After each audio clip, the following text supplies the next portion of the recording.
రాలేదని టీడీపీ నేతలు ఆరోపిస్తున్నారు. అసత్య ప్రచారం చేసుకోవడం విడ్డూరంగా ఉందన్నారు. లడ్డూ పవిత్రతను కాపాడేందుకు తాము అనేక నిబంధనలు పెట్టామని టీడీపీ నేతలు చెబుతున్నారు. వైసీపీ హయాంలోనే కల్తీకి బీజం పడిందన్నారు. కూటమి నేతలు విష ప్రచారం చేస్తున్న వైసీపీ మండిపడుతోంది. వాస్తవాలు ఏంటో సిట్ విచారణలో తేలిందన్నారు. తిరుపతి దేవస్థానానికి 6/7/24, 23/7/24న 2 రిపోర్ట్లు వచ్చినాయి. ఆ నెయ్యిలో కల్తీ జరిగింది అని, ఆ కల్తీలో ఒకవైపు వెజిటబుల్ ఆయిల్స్, మరోవైపు జంతువుల కొవ్వు ఉంది అనేటువంటిది ఎన్డీడీబీ రిపోర్ట్ స్పష్టంగా తేల్చింది అనేటువంటిది సిట్ ఛార్జ్ షీట్లో ఉంది. ఇదే ముఖ్యమంత్రి గారు చెప్పారు. ముఖ్యమంత్రి గారు చెప్పింది నిజము అనేటువంటిది సిట్ నిర్ధారించింది. మరి వైఎస్ఆర్సీపీ నాయకులు మాత్రం మాకేదో క్లీన్ చిట్ ఇచ్చింది, జంతువుల కొవ్వు లేదు అని ఎక్కడ చెప్పింది? ఏ రిపోర్ట్లో చెప్పారు? ఇందులో పశువుల కొవ్వు లేదు, ఫిష్ ఆయిల్ లేదు, ఇవి లేవు అనేటువంటిది ఏ రిపోర్ట్లో చెప్పిందో దయచేసి చెప్పమని చెప్తున్నా. నేను ఉంది అని నేను స్పష్టంగా చెప్తున్నా. ఇదేనా కూటమి ప్రభుత్వ పరిపాలన? ఈ విధంగా ఉంటుందా? ఇదే పరిపాలన? ఇదేనా?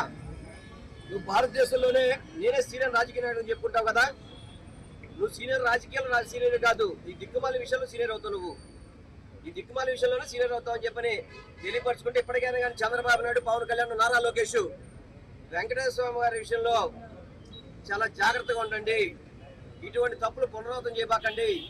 ఇప్పటికైనా కానీ మీ ముగ్గురు కూడా తిరుపతి వెంకటేశ్వర స్వామి దగ్గరికి కాలినడకలు అలిపిరంతగా నడిచి మా తప్పైపోయింది స్వామి అని చెప్పని మొక్కాల మీద కూర్చొని క్షమాపణ అడగాలని చెప్పని మేము డిమాండ్ చేస్తాం. జగన్మోహన్ రెడ్డి పార్టీ ఒక అవినీతి నేను పెట్టిన పార్టీ అన్నమాట. అందుకని అప్రమత్తంగా ఉండాల్సిన అవసరం ఉందని కూడా తెలియజేస్తా ఉన్నాను.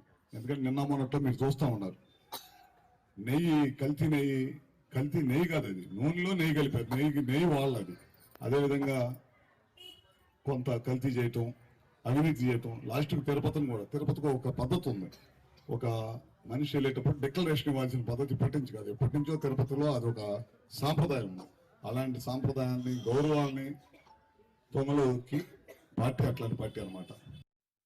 చంద్రబాబు నాయుడు గారు ఏదైతే ఆరోపణలు చేశారో, వైల్డ్ ఎలిగేషన్ చేశారో, వెంకటేశ్వర స్వామి లడ్డూ ప్రసాదంలో పంది కొవ్వు, పశువుల కొవ్వు కలిసిందని బహిరంగంగా ఆరోపణ చేశారో, ఇవాళ రిపోర్ట్ను జత చేస్తే దానిలో యానిమల్ ఫ్యాట్ లేదని చెప్పారు, దానిలో పంది కొవ్వు లేదని చెప్పారు. చిత్రం. అయినా కూడా ఇంకా ఒటారించే కార్యక్రమం. తాను అధికారంలో ఉన్నాననే ఉద్దేశంతో ఎక్కడ కనపడితే అక్కడ ఫ్లెక్సీలు పెడుతున్నారు.